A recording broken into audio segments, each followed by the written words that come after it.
I'm Hugh, and in this video I'm turning 4 world-famous mascots into emojis, because apparently the existing 3,953 emojis still weren't enough. First up, Duolingo, probably the most bird-related mascot on this list. Just look at this cute little green owl. It makes me feel so supported, encouraged, and definitely not threatened in any way.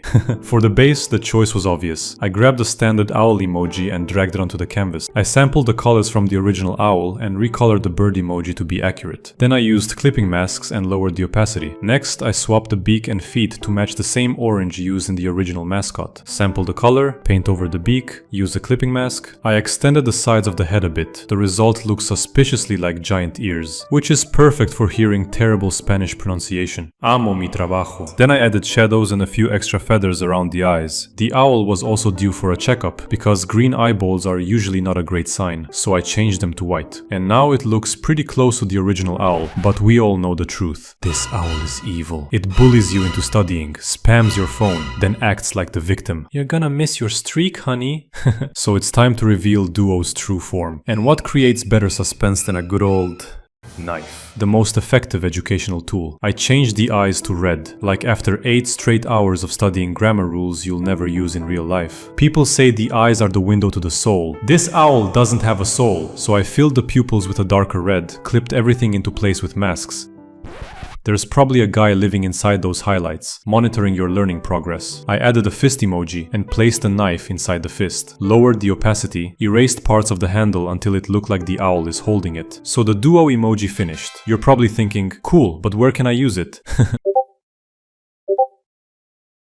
Enough with the creepy birds. Moving on to creepy people. Wendy's. A girl on a logo for burgers. Right. Sounds random, no? Apparently not. She happened to be the daughter of founder Dave Thomas. I used this girl emoji as the base, which coincidentally had absolutely nothing in common with the original logo. I stole the hair from this emoji, my apologies, to fill the hole in her head. I used the lasso tool, selected a chunk of yellow skin and patched the hole with it. Wendy demanded an unreasonable amount of attention, but that was kinda given. Special offer, today only. Second eyebrow for free. In the original logo, a strand of bangs falls onto her forehead. I needed that too. So the next step was basically a hair transplant. I cut out this section, painted over the parting line, and placed the cutout on the head so the strand would fall across the forehead. When I removed the outlines, the strands started blending into the skin, so I added some shadow. Thanks to copy-pasty, that shadow immediately got promoted and spread across the whole head. Also, I brought back the pigtails like it's 1969 and added 2 bows to them. Even when the shapes matched visually, the colors were nowhere near the original logo, so I replaced the emoji skin tone with an extremely pale version. The kind of pale that asks, wait, what's vitamin D? After that, I moved on to repainting the hair bright red. I sampled the colors directly from the original logo. The pink bows got turned blue. I painted over them and used the clipping mask. And during my little color grading adventure, the nose somehow disappeared. So I brought back the original nose, painted out the extra bits, and added a highlight. In the original logo, Wendy is smiling,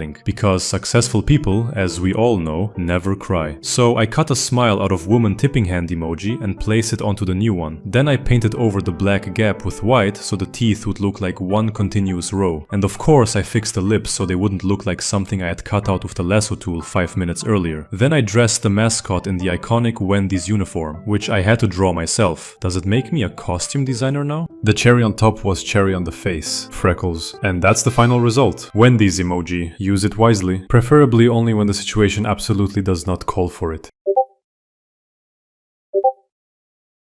Attention, we're getting personal now, cause next up is Mr. Peanut, and I'm allergic to peanuts. Thank you for your attention. This guy first showed up in the 1910s. He's the mascot of Plantus, an American snack food company. So this mascot is supposed to be classy, old-fashioned. A nut. A peanut. Like Bond.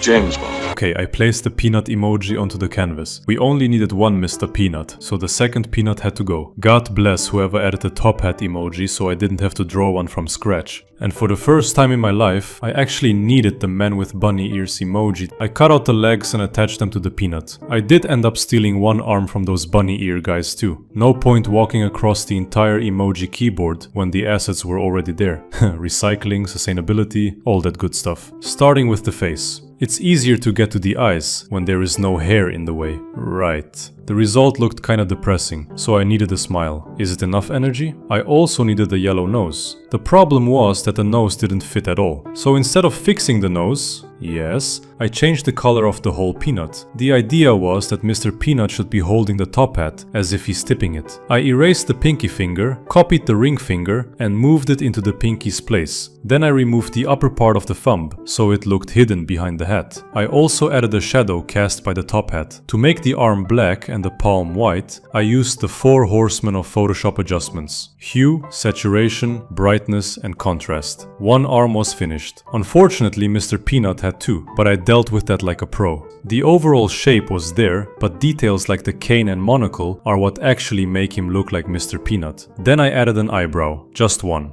Not because I'm lazy, but because I'm true to the source. So yeah, use the Mr. Peanut emoji to show everyone you know how to party.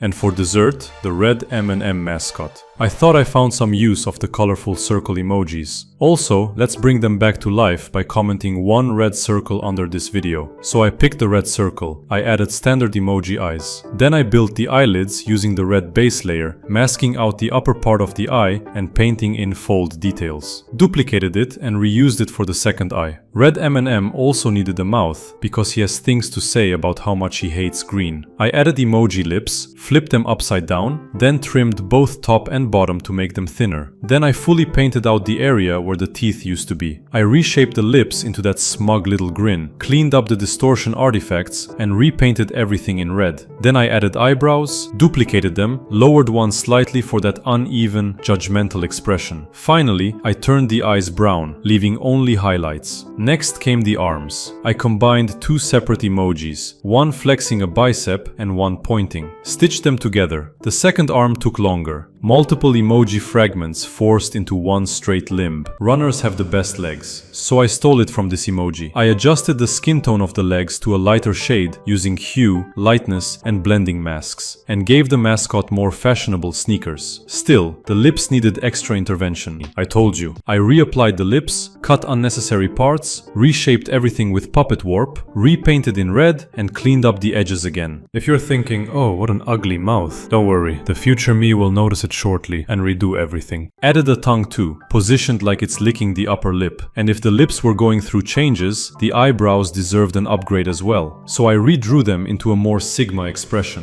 Final step. I replaced the finger with an index finger, pointing directly at "Come here, kitten. Subscribe."